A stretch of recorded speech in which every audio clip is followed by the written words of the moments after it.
Hey, good morning, everybody. Happy Tuesday to you. I'm Rob Evans. Welcome to Daybreak Plus. We're breaking down all the biggest news you may have missed overnight and going deep into the matters that matter to you. We're going to start with basketball, and for the first time since 2003, 22 years, my math is correct, the Texas women's basketball team was in the Final Four of the NCAA tournament. The Longhorns knocked out TCU last night, 58-47. After the game, Texas head coach Vic Schaefer expressed how proud he is of his team. Take a listen. You know, I think it's just a combination of a lot of things that had to happen for us to have a chance to win, and this group did it. I mean, they played their hearts out, y'all. I think everybody in here would agree to that. They were tough. They made pretty good game for sure. In the Final Four, the Longhorns will play a familiar foe, South Carolina, for the fourth time this season. Texas has won one of them. The previous three matchups, South Carolina won two of them. The fourth, the most important game of the season, though, of course, hey, it's the next one. It's Friday in Tampa Bay. 7:02 right now, taking a live look at the Dell Diamond ahead of the home opener tonight. And KVUE Savan Nava has a closer look at this season's new ballpark menu. Cracker Jacks are synonymous with baseball, but here at the Dell Diamond, they are really swinging for the fences with every bite. Joining me, we have Chef Joel Peña. Thank you so much for joining me. Thank you for having me. Let's talk about the food. Yeah, we're getting ready for the season. Like the team, we're getting our lineup ready. The classic popcorn that you're always going to have. We have the chuck wagon baked potato. That's loaded with the smoked brisket, queso, a little sour cream on the bottom, green onions, and cheddar cheese. I think two people can eat that one. You'd be surprised. Really? You'd be surprised. How about the fish and chips? That's a hefty portion. So this is from Pork and Barrel, our pub downstairs, and down the street also. We hand batter them, deep fry them, and serve it with tahini and or grilled lemons. That's a hit. Yes. You know what seems like a hit to me? This one right here. Is it called the Big Tex Footlong? Yeah, the Big Tex is a unique thing for this season.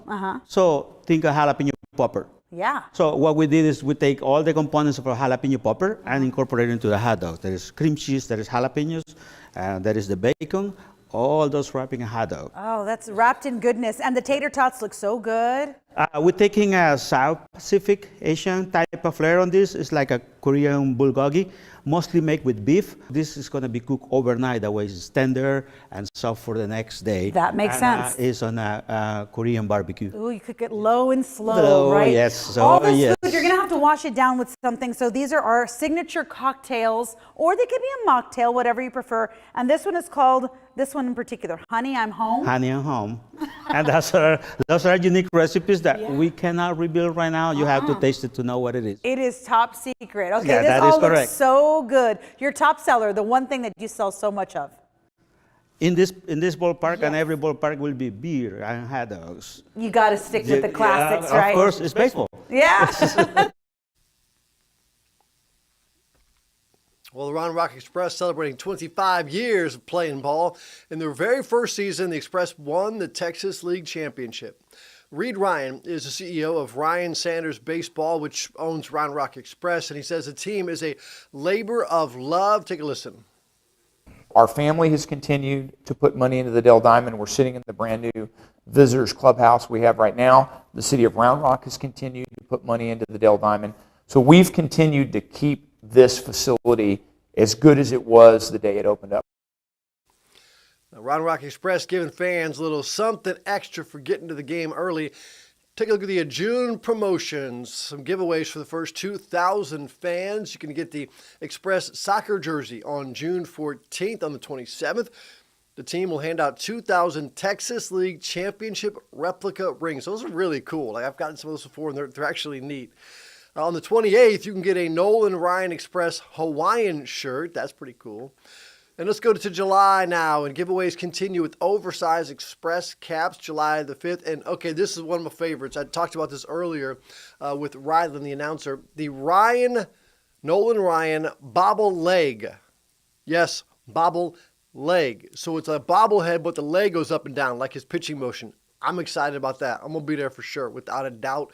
Pretty cool. July 30th, by the way, is also a theme night, which is Stand Up to Cancer. All right, 7:05 right now. Let's get a look at weather and traffic with Grace and Hannah. Starting with Grace, and what can we expect? No pressure, but tonight, a lot of pressure, actually. I mean, Rob, I'm trying to understand what you mean by that bobblehead you were talking about. The leg shakes like this, maybe? They're not going to show me. Maybe does it shake like that?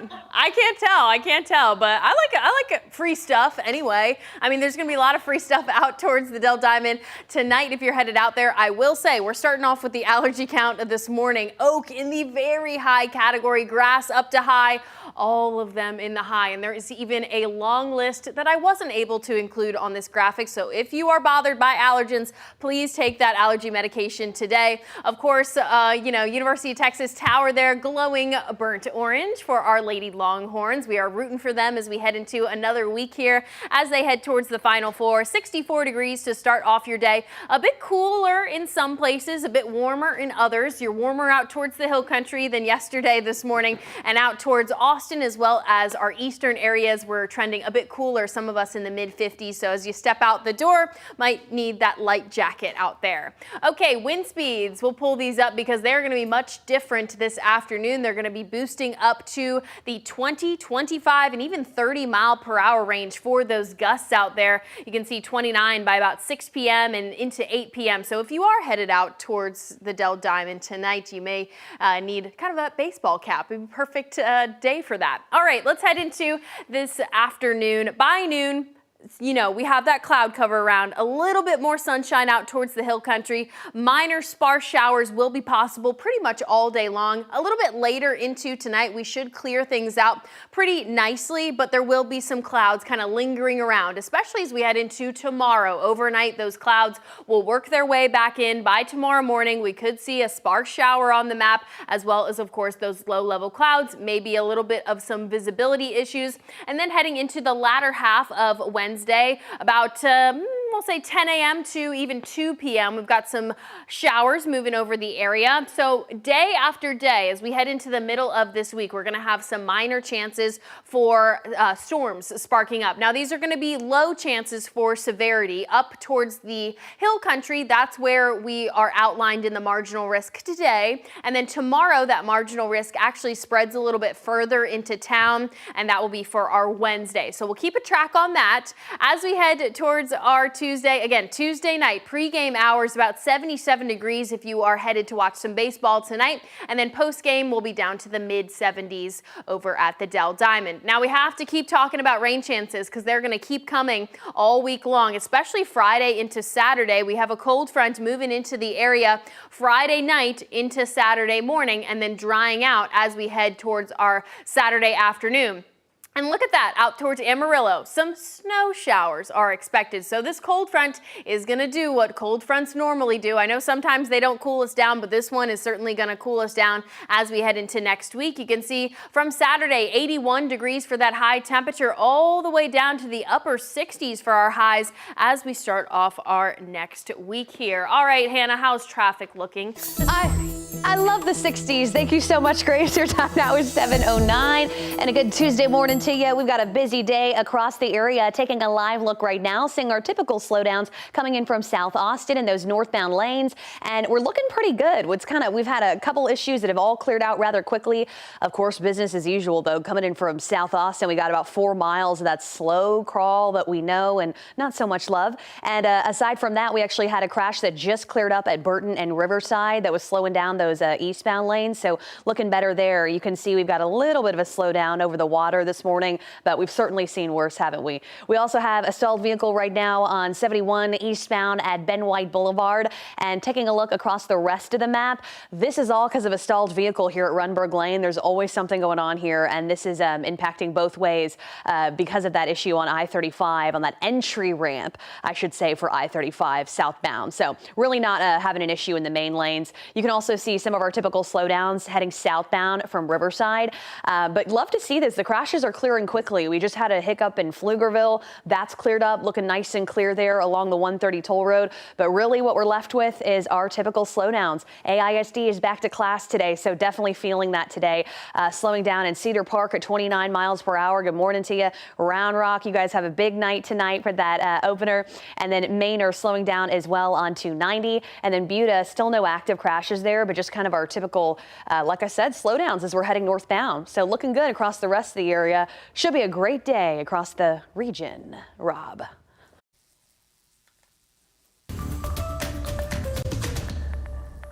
All right, Hannah, thank you very much. Another Central Texas school district is struggling financially. We've been talking about this for quite some time. All the different schools that are having problems finding money, having to raise taxes, and rising costs and funding challenges are taking a toll on Del Valley ISD right now. The district is now having to make some difficult decisions.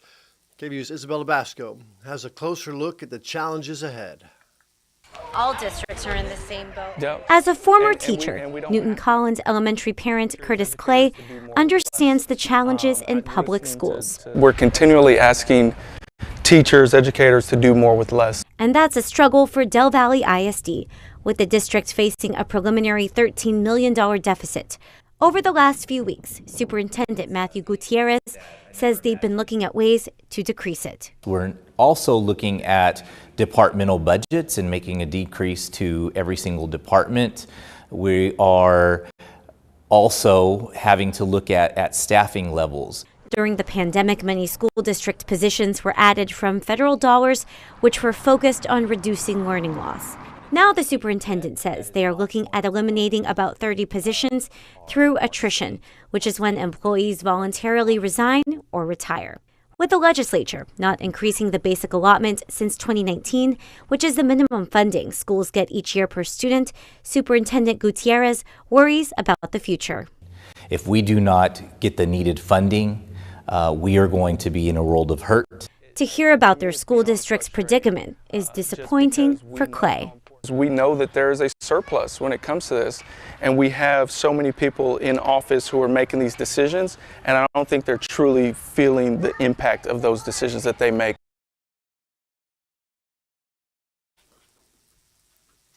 Well, the New York Stock Exchange, Texas, is open for business. Yes, New York Stock Exchange, Texas.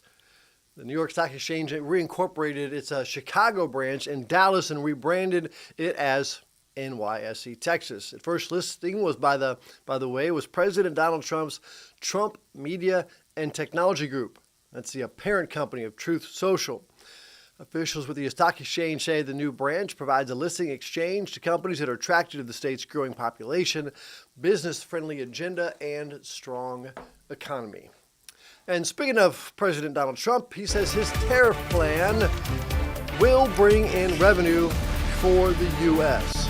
Economists argue, though, the price of clothes, the price of food, the price of cars, the price of electronics, the price of everything basically going to go up for you and I. As ABC's Perry Russman reports, it's not clear which countries President Trump actually plans to target. With 1 day to go until President Trump announces his reciprocal tariffs for what he calls Liberation Day, major questions remain. Will any countries be exempt? How high will the tariffs be? And how long will they last? They're reciprocal. So whatever they charge us, we charge them, but we're being nicer than they were. Trump's tariffs escalating a trade war that most economists say will cost consumers more, raising the prices of what Americans buy on everything from clothing to food at the grocery store, including bananas, strawberries, and avocados. We're going to pay for it. We're going to pay for it dearly. Trump argues the tariffs will create American manufacturing and boost revenue, but the economic uncertainty is leading Goldman Sachs to raise the probability of a U.S. recession in the next year to 35%, up from 15% last fall. I think investors are going to be very nervous about all that because that's the fodder for an economic downturn. Obviously, that's not good for business. Some Senate Republicans appear to be skeptical of the tariffs. Nobody knows. We're in uncharted waters. Senate Majority Leader John Thune says he's waiting to see what's actually implemented. On the Senate floor overnight, Democratic Senator Cory Booker speaking for hours in a marathon protest speech against the Trump administration. In just 71 days, the president of the United States has inflicted so much harm on Americans' safety, financial stability, the core foundations of our democracy, and even our aspirations as a people from our highest offices, a sense of common decency. Later today, Senate Democrats plan to force a protest vote. They are trying to stop Trump from imposing tariffs on Canada. It has a chance to pass in the Senate, but will likely go nowhere in the House. Perry Russum, ABC News, Washington.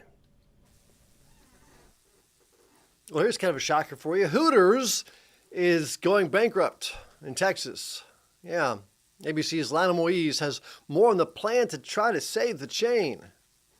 This morning, Hooters is shifting away from its iconic skimpy waitress outfits and bikini days, instead opting for a family-friendly vibe. Facing nearly $400 million in debt, the chain now filing for bankruptcy protection as it looks to sell its company-owned restaurants to two groups backed by the original founders. Thanks to inflation and declining sales, we might have to say farewell to Hooters and instead dine at the next best body part-themed wing place, Buffalo Wild Butts.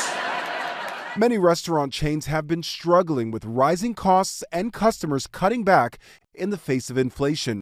Red Lobster and TGI Fridays also filing for bankruptcy recently. What we're hearing in general is that casual dining is really hurting because the customer is spending so much on daily necessities that they're not necessarily prioritizing a casual night of wings with friends or seafood. The restaurant industry is very much representative of the economy's health as a whole. Prices at chain restaurants skyrocketed 42% in the last 5 years, nearly double the rate of inflation. As for the new version of Hooters, the original founders have some changes in store, telling Bloomberg, "You go to some parts of the country and people say, 'Oh, I could never go to Hooters, my wife would kill me,' adding, 'That's depressing to us. We want to change that.'" They're vowing to improve the food and ingredients, and staff is now being urged to greet women first when groups arrive. The sale must still be approved by a bankruptcy judge. Hooters already closed 44 low-performing restaurants. Lionel Moise, ABC News, New York. Okay, somebody in Round Rock, maybe somebody out there watching right now, is $7.5 million richer. The winner bought a Texas scratch-off, which is so cool. It's a Lotteria Supreme. You see it right there. A scratch-off ticket at the Paloma Lake Market on County Road 110. That's near Highway 130. Of course, this person is going to be, which they have the right to do, they're going to stay anonymous. In Texas, you can do that. They say they plan to use that money to travel the U.S.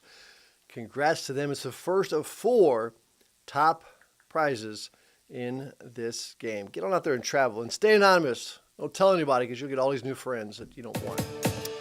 All right, we leave you this morning with something to talk about, and lawmakers listened as Senate Bill 22 was voted out of committee 11-0. It's going to advance to the full Senate. What is this, right? That's your question. Well, every 2 years, this would put $500 million towards a long-term film incentive fund. Why are we talking about it? Well, because they're there.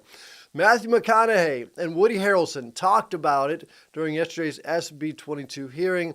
He told lawmakers, McConaughey did, that for every dollar awarded, they would return more than $4 to the state. And then he talked about his buddy and how it's going to help his buddy next to him. Take a listen. ROI. That is money that's going to local Texas restaurants, hotels, coffee shops, dry cleaners, street rentals, home rentals, even Woody's barber.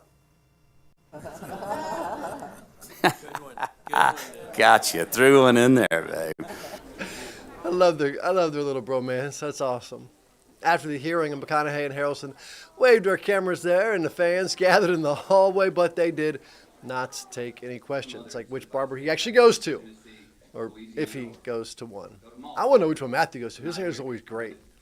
All right, that's it for Daybreak Plus, everybody. Let us know what you want to talk about. I doubt it's their hair, but hey, if it is, let me know too. It's fine.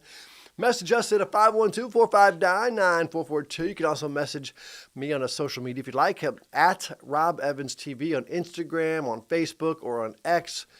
And stick around because Daybreak continues right here on KVUE+. Goodbye, everybody.